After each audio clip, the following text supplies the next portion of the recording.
네, 오늘 맥주 감사 주일입니다. 하나님의 열심히 우리의 배반을 이긴다라는 제목으로 이 맥주 감사절에 하나님의 그 사랑과 은혜를 감사하면 좋겠습니다. 네, 그런데 먼저 저희들이 좀 절기에 대해서 구약과 신약이 어떻게 연결되어 있는지를 좀 보면 좋겠어요. 이렇게 인터넷에 절기를 딱 치잖아요. 뭐 6월절, 맥주절 이러면 안타까운 것은 거의 신천지나 안상홍 증인회나 뭐 하나님의 교회 이런 이단들이 나와가지고 구약의 절기를 가지고 이제 교회들을 오히려 비난하고 잘못된 말씀을 전하는 것들이 너무 많아서 모든 절기들은 예수님을 증거하는 절기거든요. 네, 그래서 6월절과 예수님의 십자가는 바로 이렇게 연결되어 있습니다. 우리가 6월절은 출애굽 때 이 대속의 심판을 받는 날에 양을 잡아서 피를 이제 바르고 그 고기를 먹었던 구원의 날인데요. 그리고 예수님에 대한 이런 사형 집행이 준비가 되는 그 시간에 제사장들이 6월절 양을 어떤 양으로 잡아드릴까를 선별하는 그 시간이 동일하게 이루어지는 시간이에요. 그 예수님이 십자가에 못 박힐 때 제사장들이 6월절 양을 잡은 것입니다. 그런데 그들이 성전에서 이 6월절 양을 그날 6월절 때 잡았을 때 아주 희한한 일이 일어났는데 바로 그 해에 지성소와 성소 사이에 있는 휘장이 찢어져서 위에서 아래로부터 찢어진 거예요. 제사장들이 깜짝 놀랐죠. 그해 6월절에는 세상죄를 지고 가는 어린 양이 죽임을 당했기 때문입니다. 근데 구약에서 1500년 동안 이렇게 6월절을 제사장들이 늘 지켰는데 그들은 사실 이 6월절의 참 의미를 알지 못했어요. 그래서 이 6월절을 완성하러 오신 예수님을 알지 못하여서 오히려 예수님을 죽이는 일에 앞장을 선 것입니다. 그런데 지금도 이런 일이 동일하게 일어날 수 있는 것이죠. 우리가 이렇게 절기를 기념할 때 유념해야 될 것은 우리가 그 절기에 빠져서 이 절기의 주인공 되신 예수 그리스도를 보지 못하는 것이에요. 그래서 6월절은 지켰지만 그들은 6월절을 완성하러 오신 예수님을 몰랐듯이 우리가 절기를 지키면서 예수님과 상관없는 절기, 복음이 증거되지 않는 절기를 행사로 지키는 것은 무의미한 것이죠. 네, 그리고 이제 6월절이 지나고 3일 뒤가 초실절입니다. 초실절은 부활절과 연관이 되는데 6월절 양이 죽은 지 3일째 새벽에 제사장이 첫 이삭의 추수를 위해서 첫 이삭을 이렇게 뽑아오는데 그렇게 새벽에 이렇게 떠나는데 그 해 초실절에는 희한한 일이 일어났는데 이렇게 이삭을 이렇게 제사장이 뽑는 그 순간에 갑자기 지진이 일어난 거예요. 그래서 제사장이 이렇게 넘어졌겠죠. 지진이 일어나서. 그래서 참 희한한 일이다. 그리고 이제 돌아와서 그 돌아오는 일이 있었는데 바로 그 시간에 제사장이 보리 첫 이삭을 뽑으러 가는 초실절을 지키려는 그 시간에 막달라 마리아가 예수님의 무덤을 향해서 걸어갔던 것이에요.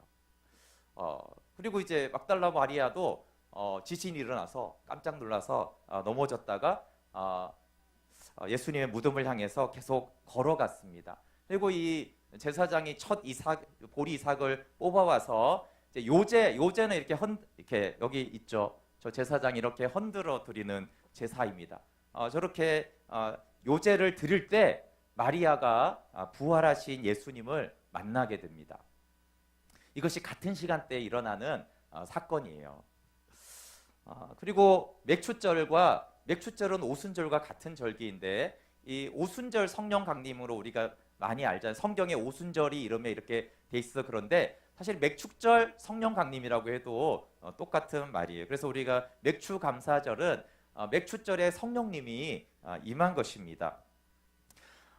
맥추절은 약 30년 5월 29일경 주일 새벽 5시경에 시작이 됐을 거예요. 이때는 제사장이 이제 새로 처음 밀추수를 하거든요. 처음 밀추수를 해서 이번에는 이 단이 아니라 저게 떡이거든요. 떡 2덩어리를 이렇게 구워서 화덕에 구워서 이렇게 제사를 드리는 요제를 드리는 것인데 그렇게 떡을 구울 때 마가의 다락방에서 120명의 신자들이 기도하기 시작한 거예요. 성령을 기다리면서 여러분 떡을 구울 때 화덕을 피우잖아요, 그렇죠? 불에, 그렇죠? 그때 기도의 열기가 하나님께 올려졌던 것입니다. 그리고 약 아침 8시경에 제사장이 저렇게 떡 2덩이를 요제로 하나님께 흔들어 드려요. 그때 마가의 다락방에서 하늘로부터 성령이 강림한 것입니다. 그래서 보리 추수를, 이 상반기 때 일어나는 추수를 감사하고 첫 밀추수를 감사하여 드리는 이 맥추절에 잃어버린 영혼 3,000명이 구원을 받은 거예요. 베드로가 이날 복음을 전했잖아요, 그렇죠? 그래서 추수, 영혼의 추수가 이때 일어나고 십자가의 열매가 첫 열매, 그러니까 보리는 추수를 마치는 때입니다. 그래서 3,000명의 영혼들이 구원을 받은 것이죠. 그리고 첫 밀 추수를 시작하는 때예요. 교회가 탄생된 것입니다. 십자가의 열매가 교회죠. 밀추수의 시작이 교회의 시작을 말하는 것이에요. 그렇게 예수님이 성령을 보내시면서 교회가 시작이 된 것입니다.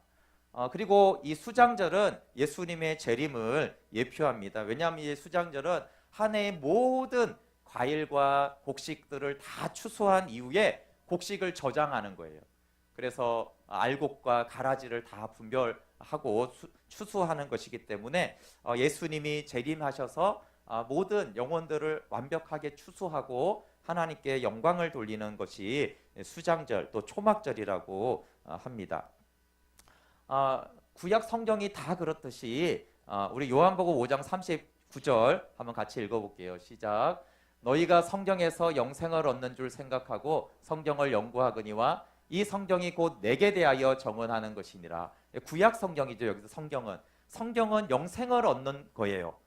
그리고 영생을 얻는 것은 뭐냐 하면 곧 예수 그리스도에 대해서 증언하는 것입니다.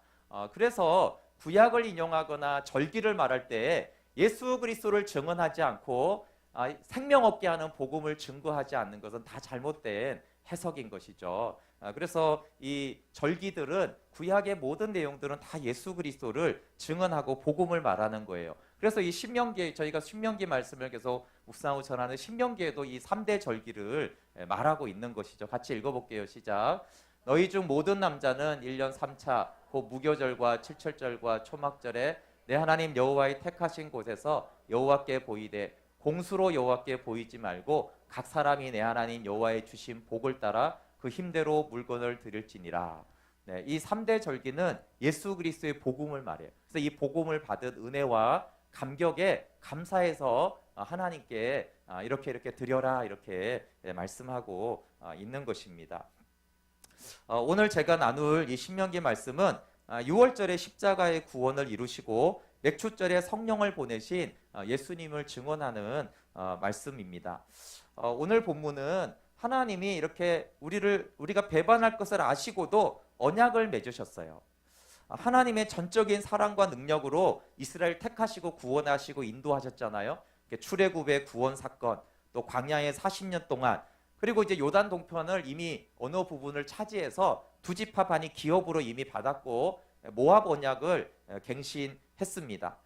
그리고 신명기 말씀을 여러분이 묵상하시면 정말 하나님이 무한 반복 강조하시는 하나님이시구나라는 것을 알 수 있어요. 하나님을 사랑하고 말씀을 따라 좀 살아라.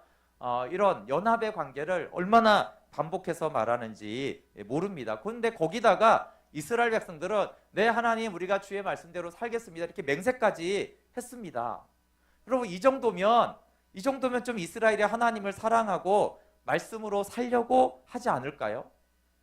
완벽하지 않아도 적어도 그 마음의 중심은 좀 하나님을 사랑하고 경외하고 넘어지면 다시 제사 드리고 회개하면서 하나님의 말씀을 따라 살려고 하지 않을까 이렇게 생각을 하는데 하나님은 그렇지 않다는 거예요. 하나님은 이스라엘이 하나님을 버리고 언약을 깨트릴 것이다.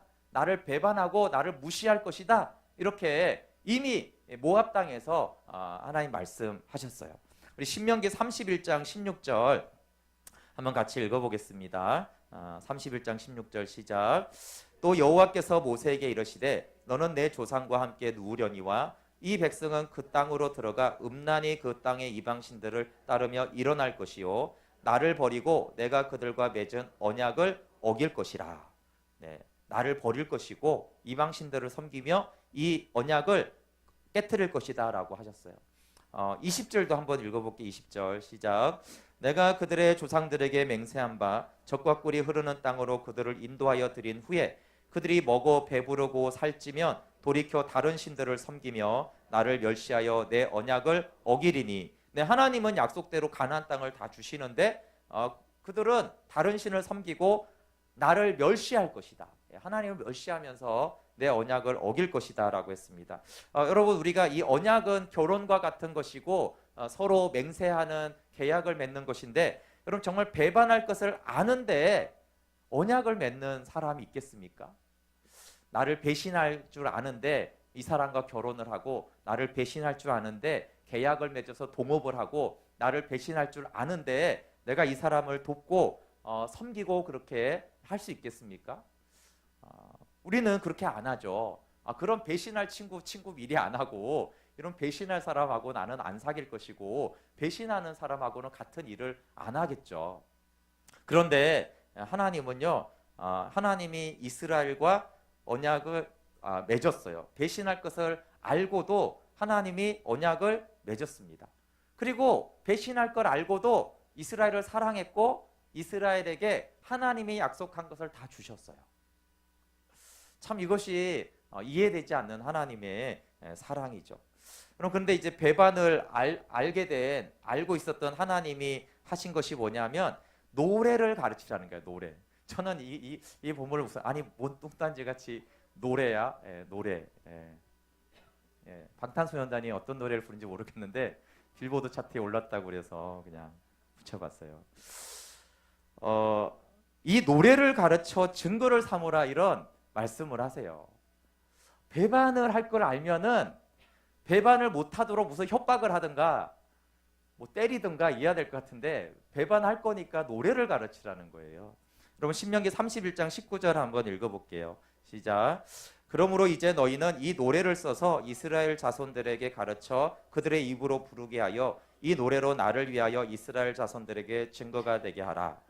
21절도 읽어볼게요. 시작. 그들이 수많은 재앙과 환난을 당할 때 그들의 자손이 부르기를 잊지 아니한 이 노래가 그들 앞에 증인처럼 되리라. 나는 내가 맹세한 땅으로 그들을 인도하여 드리기 전 오늘 나는 그들이 생각하는 바를 아노라. 네, 이 배반할 걸 알아요. 그런데 하나님 두 번이나 이 증거, 증인, 사실 이게 똑같은 단어, 에드라는 단어가 쓰였는데 법정에서 증언하는 자, 증인을 말합니다. 법정에서 증인은 뭐 하는 사람이에요? 그 증언 아주 뚜렷하게 해서 확정하는 사람이 증인이잖아요. 그래서 이 노래를 증인 삼아라, 이렇게 말한 것입니다. 여러분, 노래와 이런 그 말로 하는 것에 차이가 있습니다. 말로 하는 것은 오늘 말씀을 들을 때 의미가 있으면 받아들이고 의미가 없으면 안 받아들입니다. 그렇죠? 이게 말의 특징이에요.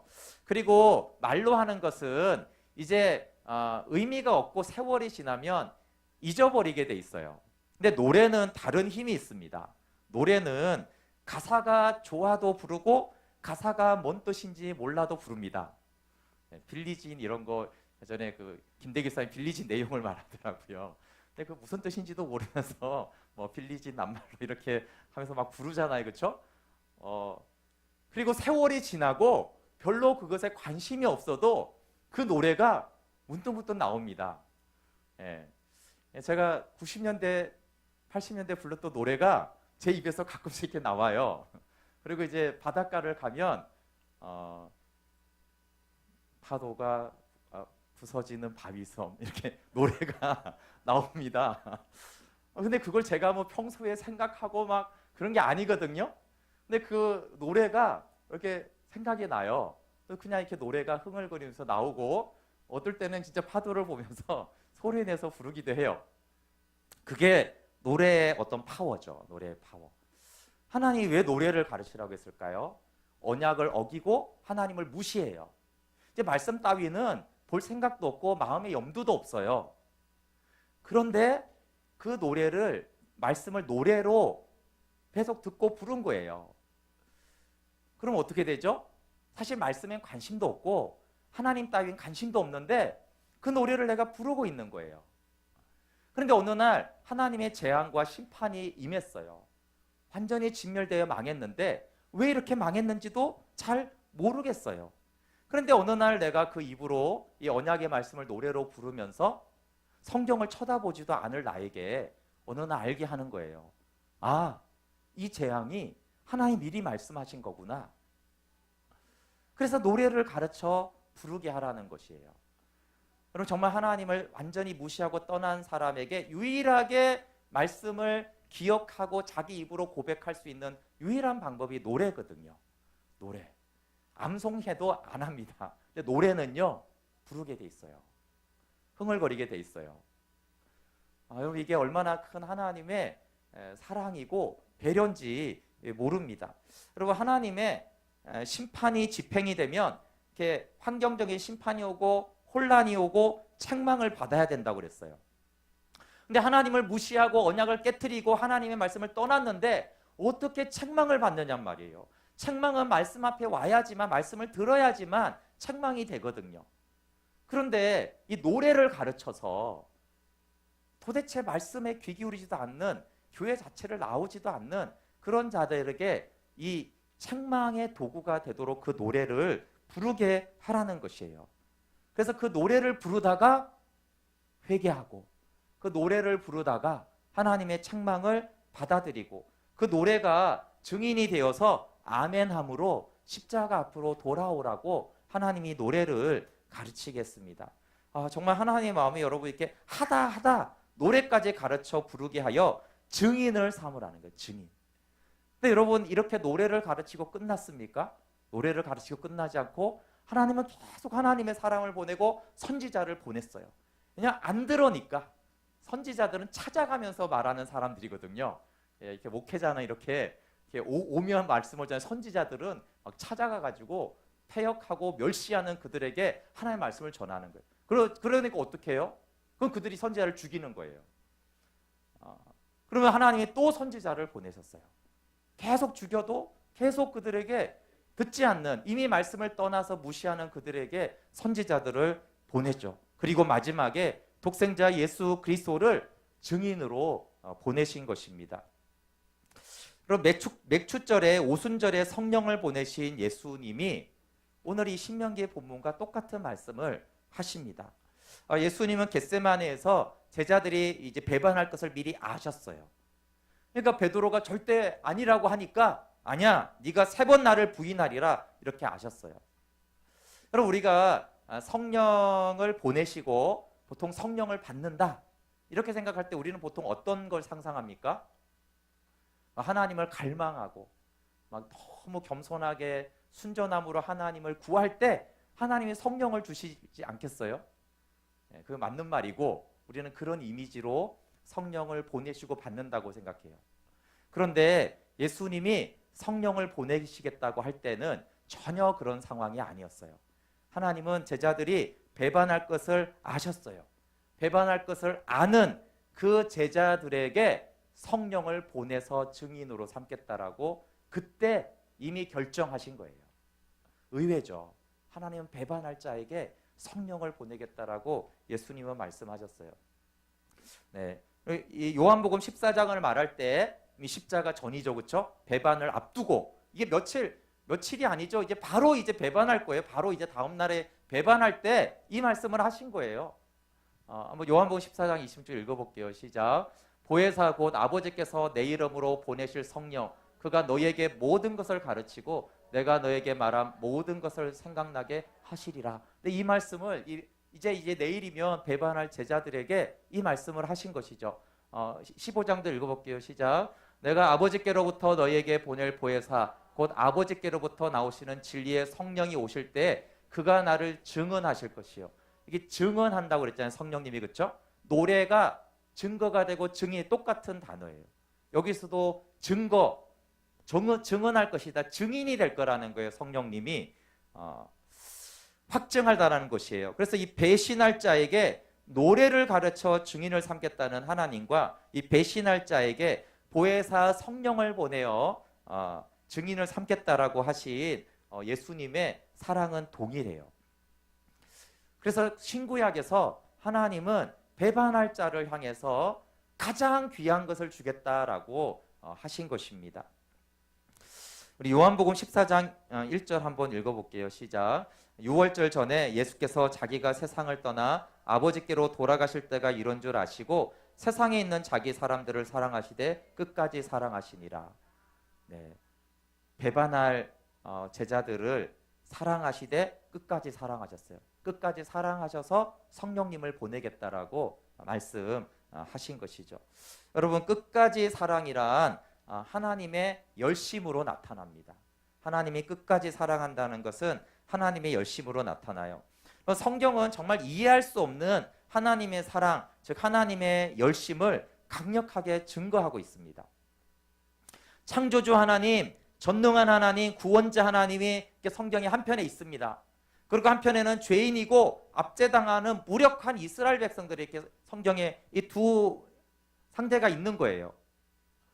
그러면 여기서 누가 구해야 하고 누가 애타야 하고 누가 섬겨야 하는가요?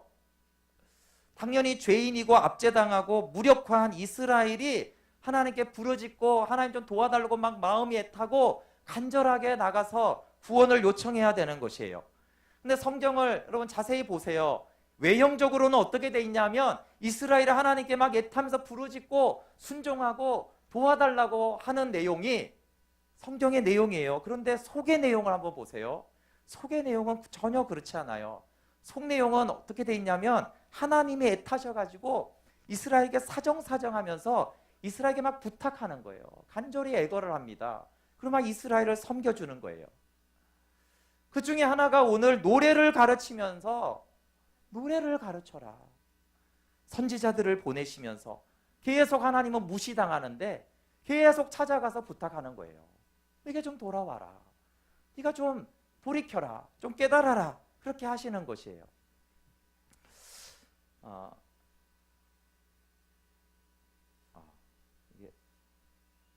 이 호세아 전체는 얘기할 시간이 없지만 이 음란하고 타락한 여인 고멜에게 호세아가 이렇게 사랑을 고백하는 내용이잖아요.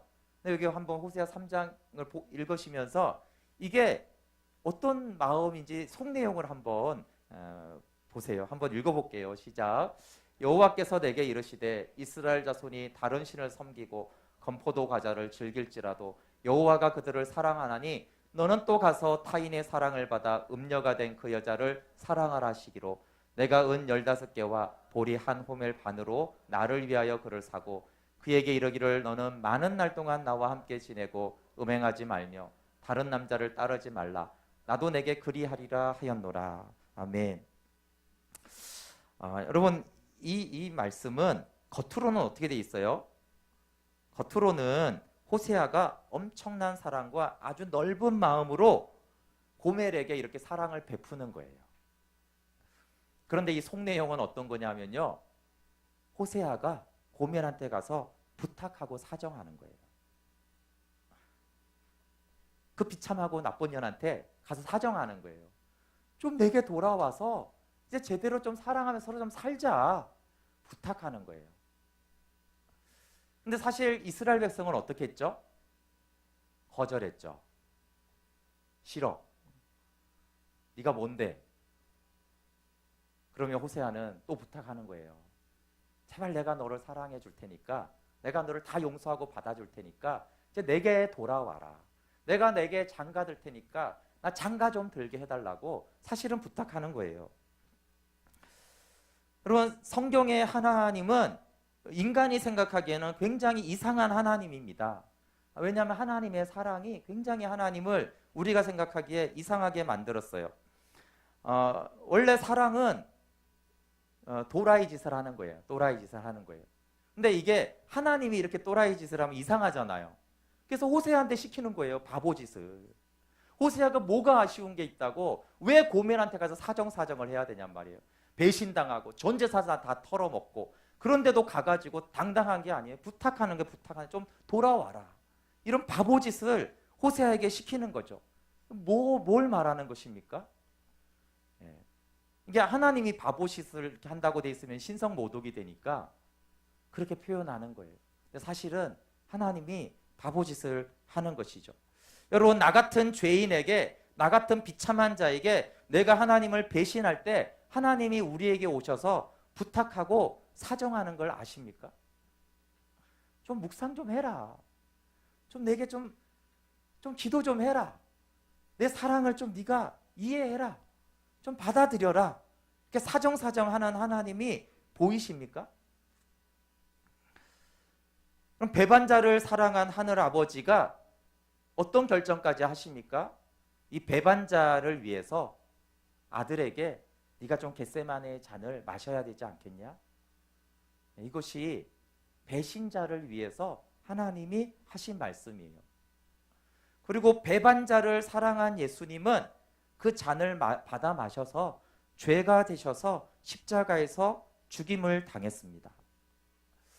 그럼 하나님이 이 죄인들에게 사정하고 부탁하는 것이 굉장히 신성모독적인 말 같고 있을 수 없는 것 같지만 구약 성경 내내 하나님의 부탁이에요.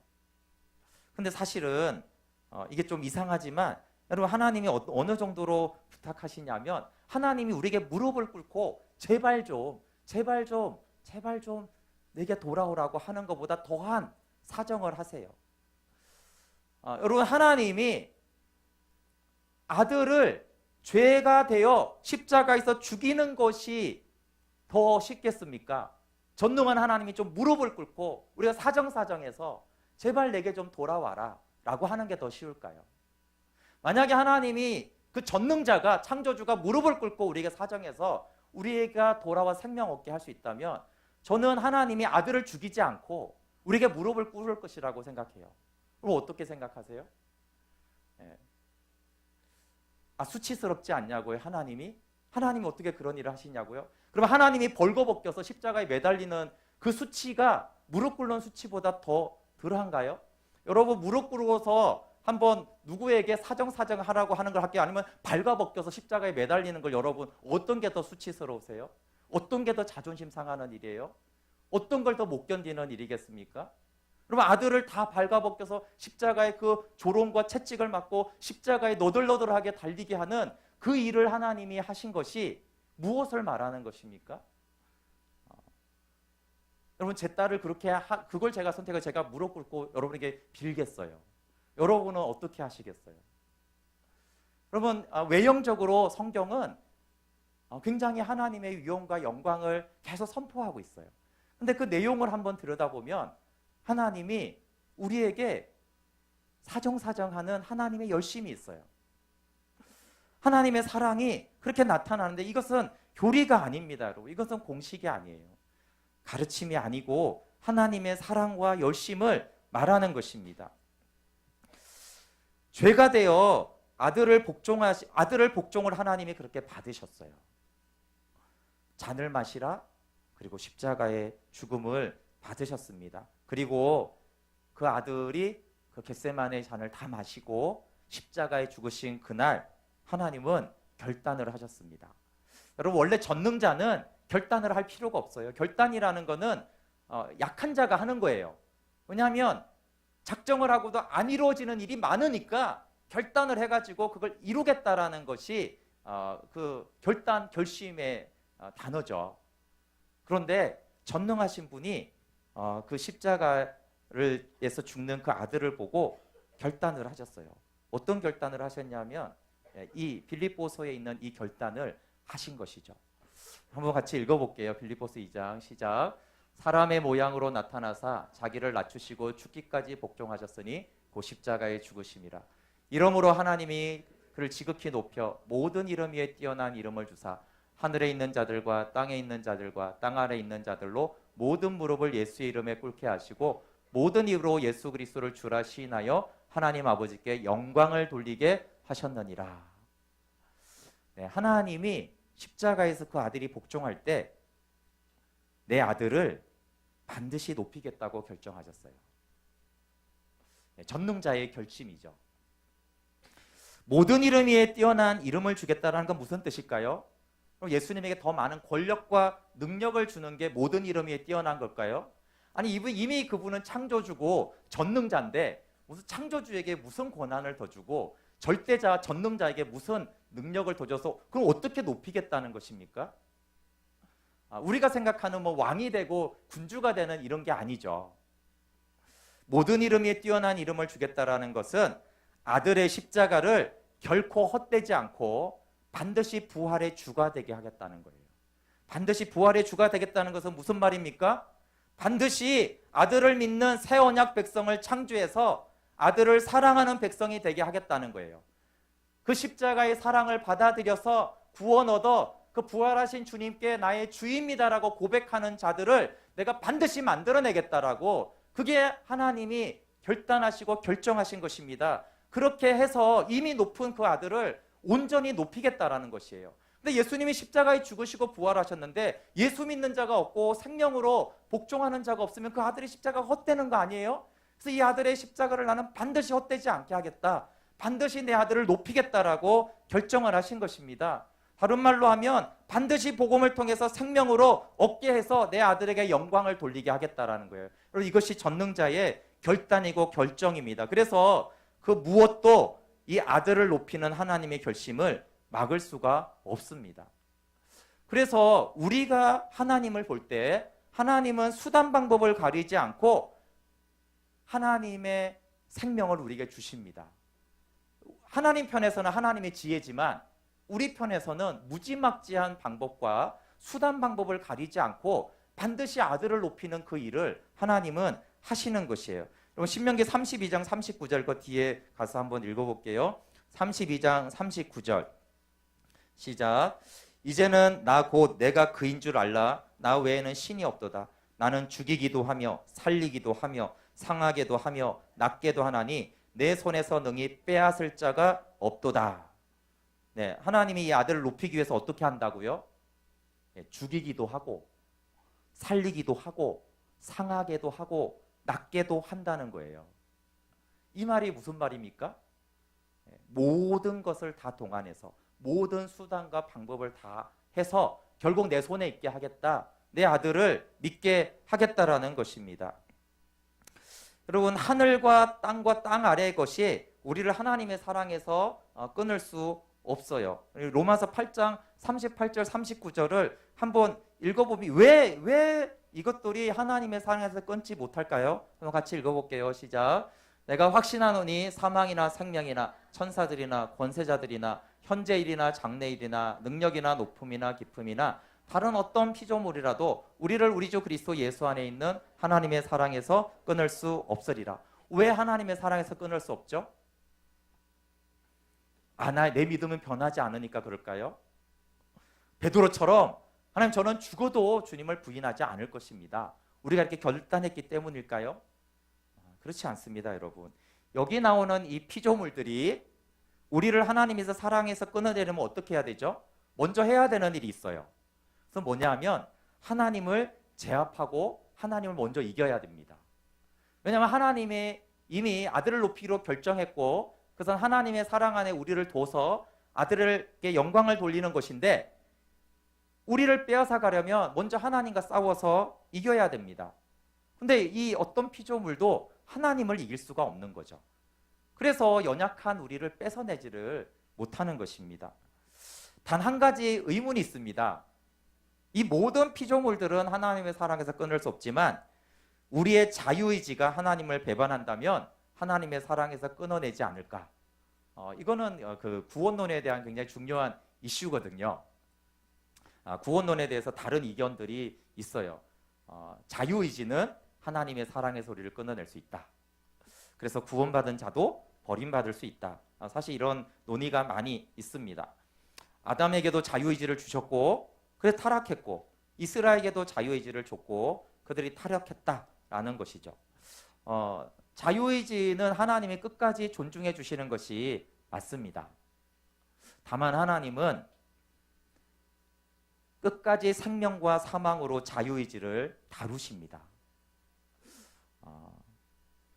예전에는 자유의지에 대해서 구원론을 접근할 때 제가 그게 분명히 아닌데 뭔가 좀 반박할 내용이 좀 적다는 생각이 들었어요. 그냥 그 일리가 있거든요. 근데 제가 성경을 계속 보고 저에게 일하시는 하나님을 보면서 제가 믿게 된 것은 하나님은 아들의 복종을 헛되지 않게 하겠다라는 하나님의 열심이 저의 자유의지를 이긴다는 거예요. 우리의 자유의지는 끝까지 존중되지만 하나님은 내 자유의지를 다루시기 위해서 하늘과 땅과 천사들과 사단을 다 동원해서 욥기에 보면 사단도 막 동원하죠. 선인과 악인과 고난과 재앙과 행복과 용납과 사랑과 축복을 다 동원해서 내 자유의지를 다룰 것이라는 것이에요. 그래서 하나님은 내 자유의지를 이길 것입니다. 마지막에 좀 말도 안 되는 질문을 할 수 있어요. 그럼 하나님은 하나님을 이길 수 있는가? 하나님은 자유의지가 있으시니까 정말 이 독한 놈들 하나님 스스로 포기할 수 있지 않은가? 네, 근데 여러분 하나님도 하나님을 막을 수 없습니다. 처음부터 그러셨지만 아들이 십자가에서 복종하는 그날 더 이상 하나님은 하나님의 자유의지를 하나님 뜻대로 사용하지 않기로 하신 거예요. 그래서 하나님 스스로도 우리를 향한 구원을 생명 주심을 포기하지 못하십니다. 그럼 하나님의 열심이 우리의 배반을 이깁니다. 우리의 부패함, 우리의 완악함, 우리의 고집은 정말 대단하죠. 정말 고래 심줄 같고 목이 곧다고 얼마나 말을 많이 하나님 말씀합니까? 그렇지만 하나님의 사랑이 우리를 이깁니다. 아들을 죽기까지 내어준 그 사랑을 포기하게 할 만한 죄와 반역과 거역은 없습니다. 어떤 죄가, 어떤 반역이 과연 그 십자가를 무의로 돌리게 할 수 있겠습니까? 하나님이 그걸 용납하시겠습니까? 여러분 나 때문이 아니에요. 나 때문이 아니라 예수님 때문에 하나님 아버지는 결코 생명 주는 일을 포기하거나 중단하실 수가 없으세요. 아들의 복종을 받으실 때 여러분 아들의 그 십자가의 복종을 하나님이 받으실 때 하나님이 어떠했겠습니까? 아까 말한 정말 하나님이 차라리 무릎을 꿇는 게 낫지. 그 아들의 복종이 그 죄가 되고 그 죄가 된 아들을 버려야 되고 사망이 아들을 삼키는 그 모든 것을 바라보는 하나님의 아버지의 심장이 그날 터지지 않았겠습니까? 그리고 그날부터 아버지의 마음은 불타올랐죠. 내 아들을 나는 반드시 높이리라. 반드시 내 아들을 경외하는 주의 백성을 내가 만들어내리라.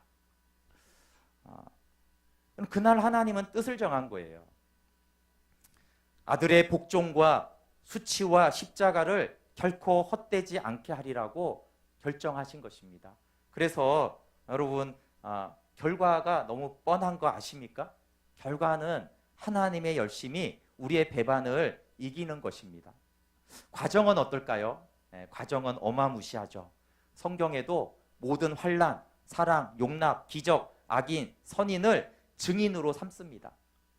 역사를 일으키고 환난을 주고 자식의 살을 먹는 고통까지도 주면서 그리고 무한한 용서와 자비로 호세아를 보내고 하나님이 사정사정을 해가면서 생명과 사망을 다 동원하고 부활과 절망과 소망으로 이 모든 것을 동원해서 이 일을 하실 것입니다. 그리고 예수님이 한 가지 더 말씀하셨어요. 내가 성령을 보낼 것이다. 하나님의 영이 친히 오셔서 그 일을 하게 하실 거라는 거예요. 배반자들을 회복시킬 수 있는 방법은 성령이 하나님의 전능하신 영이 오셔서 그 일을 하신다는 것입니다. 네, 배터리가 부족하네요. 네, 설교도 끝났습니다. 네. 여러분 우리가 우리 죄가 많고 비참하고 또 변하지 않을 때 우리가 의문을 가질 수 있어요. 나는 정말 복음을 통해 생명을 얻게 될 것인가? 근데 그 관점은 굉장히 잘못된 것이에요. 그래서 내가 나를 관찰하면서 자꾸 그런 생각을 하기 때문에 그래요. 내가 나를 관찰하면 그렇습니다. 우리가 얼마나 무지하고 왜 이렇게 안 변하는지 모르겠어요. 그렇죠? 왜 이렇게 변화가 없을까요? 여러분 십자가의 복종을 받으신 하나님을 보세요. 과연 그분이 포기할까요? 아니 그분이 포기할 수 있는 일입니까? 우리도 포기할 수 있는 일이 있고 포기할 수 없는 일이 있어요. 그렇죠? 너무너무 힘들면 우리도 포기하죠. 결정했다가도. 근데 아무리 힘들어도 포기할 수 없는 어떤 것이 인간인 우리한테도 있는데 하나님에게는 너무나 분명합니다. 그분은 절대 아들의 십자가를 헛되게 하지 못하세요. 이것은 하나님이 할 수 있다 없다가 아니고 그분 못하세요. 무조건 못하세요. 그래서 반드시 그것은 우리에게는 우리가 이 복음이 생명이 되고 십자가가 효력이 있도록 우리 가운데 반드시 일하신다는 거예요. 우리는 다 이해할 수 없어요. 그래서 우리가 이해할 수 없는 겁니다. 하나님이 반드시 그렇게 하겠다고 하기 때문에 도대체 하나님의 지혜와 능력을 다 동원하는데 우리가 어떻게 그걸 이해할 수 있겠어요? 여러분, 십자가에 못 박히신 그리스도가 하나님의 능력과 지혜잖아요. 근데 십자가에 못 박히신 그리스도라는 것 자체가 너무 말이 안 되잖아요. 어떻게 창조주 그리스도가 십자가에 못 박히냐고요. 그런데 하나님은 그 방법을 사용하세요. 그래서 생명을 주시겠다라는 거예요. 하나님 안으로 들어오게 하겠다는 것이에요. 여러분, 전능하신 거룩하신 아들을 십자가에 못 박는 방법을 하나님이 하실 수 있었다라면 하나님이 동원하지 못할 방법은 없습니다. 영원한 그분을 죽이실 수 있다면 하나님이 사용하지 못할 방법은 없습니다. 하나님의 지혜가 너무 커서 우리의 상상을 초월해요. 그래서 우리는 하나님의 방법은 다 이해할 수 없어요. 그러나 우리가 알 수 있는 것은 그분이 결코 십자가를 헛되게 하지 않을 거라는 거예요. 그래서 반드시 그 아들의 이름을 높이 들리게 하실 거예요. 그래서 우리의 무릎이 부활하신 주님 앞에 무릎 꿇게 하실 것입니다. 우리의 이 완고한 목을 꺾어서 우리로 하여금 하나님을, 예수 그리스도를 나의 주 나의 하나님이라고 고백하게 하실 거예요. 우리의 이 지독한 자아도, 우리의 깊은 부정성의 상처들도, 우리의 고집도, 뼛속 깊이 있는 세상 가치들, 또 우리를 괴롭히는 수많은 악한 영들을 다 예수님의 이름 앞에 복종하여 무릎을 꿇을 거예요. 그걸 하나님이 하실 것입니다. 여러분, 그래서 하나님의 열심히 우리의 배반을 이깁니다. 저는 이것이 너무 감사해요. 여러분, 가장 감사한 것은 물론 6개월 동안 하나님이 먹여주고 살려준 것도 너무 감사하잖아요. 그런데 이 오순절에 성령을 보내주셨다고 했잖아요. 맥주절에. 저는 이 성령을 제가 이제 마가의 다락방에 막 간절히 구할 때 성령이 오셨다는 것만 생각을 했는데 그게 아니고 이미 성령님은 배반할 제자들을 앞두고 주시겠다고 하신 거예요. 놀랍지 않습니까? 지금 너무 완악하고 하나님 무시하고 멸시하는 그들에게 예수님은 내가 너에게 바로 너에게 성령을 보내줄게. 그리고 그런 완악한 내가 결국은 성령을 갈망하고 구하게 하시는 거예요. 그러나 그 성령은 그 이전에 배반할 나에게, 배신자인 나에게 이미 약속되어지고 이미 주시겠다고, 사랑으로 주셔서 내가 너를 증인으로 보내서 너를 나에게로 이끌 성령님을 보내주겠다라고 하신 그때는 내가 하나님을 배반하고 외면할 그때 성령을 약속하신 것이에요. 여러분, 그렇게 지금 내가 그런 마음이어도 예수님 말씀하세요. 내가 보혜사 성령을 너에게 보내줄게. 그가 배반자 노릇에 다 가르쳐 줄 거야. 어떻게 회개하고 어떻게 돌아와야 될지, 그리고 내 사랑이 어떤지를 다 말해줄 것입니다. 여러분, 우리가 성령이 우리 가운데 오시고 내가 성령 충만하다면 왜 그럴까요? 우리가 간절히 구해서 그럴까요? 아닙니다. 우리가 간절히 구해서 그런 게 아니에요. 이미 배반한 나에게 이미 그 성령을 보내주겠다고 하나님이 작정하시고 결정을 다 내리셨어요. 그래서 이 완악한 나를 내 마음까지 부드럽게 하셔서 결국 성령님 오십시오라고 마가의 다락방으로 하나님 나를 인도하셨어요. 그래서 하나님의 사랑과 그 열심 때문에 내가 성령을 받게 되고 내가 예수님을 알게 된 것이고 앞으로도 하나님은 그렇게 하실 것입니다. 그리고 이 말이 좀 교리적으로 좀 이상하지만 여러분, 성경을 보시면서 나에게 사정하시는 하나님을 우리가 볼 수 있으면 좋겠어요. 그분이 아들을 내어줬다라는 것이 도대체 하나님이 우리에게 어떤 태도를 취했다라는 것입니까? 우리에게 자식이 없는 아이들은 모르지만 부모님들이 내 자식을 벌겋게 십자가에 내어주면서까지 뭔가를 그 사람에게 주겠다는 게 그게 뭘 의미하겠습니까? 정말 그거는 차라리 무릎 꿇고 비는 게 낫죠. 여러분, 하나님이 그분 전능자가, 그분의 영광스러운 위엄이신 그분이 어떤 열심으로 우리를 향해서 다가오는지 그 사랑을 우리가 좀 마음에 새기면 좋겠습니다. 우리 찬양하고 그 사랑 앞에 좀 반응하면 좋겠습니다. 이 찬양하셔도 되고 여러분 이 찬양을 좀 눈을 감게 들으시면서 오늘 말씀을 좀 보시면 좋겠어요. 하나님이 지금까지 지난주에 제가 심판하시는 하나님 말씀이 아멘하라고 했거든요. 근데 그 심판하시는 하나님이 다시 우리에게 무릎 꿇고 빌고 있습니다. 제발 내 사랑을 좀 받아라. 너 그렇게 음란하고 버림받고 비참한 거 좀 내게로 돌아와. 호세아를 통해서 부탁하는 거죠. 근데 참 이상한 건 돈 주면서 부탁하고 사랑 주면서 부탁하고 전부를 주면서 거꾸로 부탁하는 거예요. 그 사랑이 우리를 위해 죽었다 이렇게 표현되고 있어요. 그리고 실제로 죽으셨죠. 영원한 그 사랑 이렇게 찬양하겠습니다.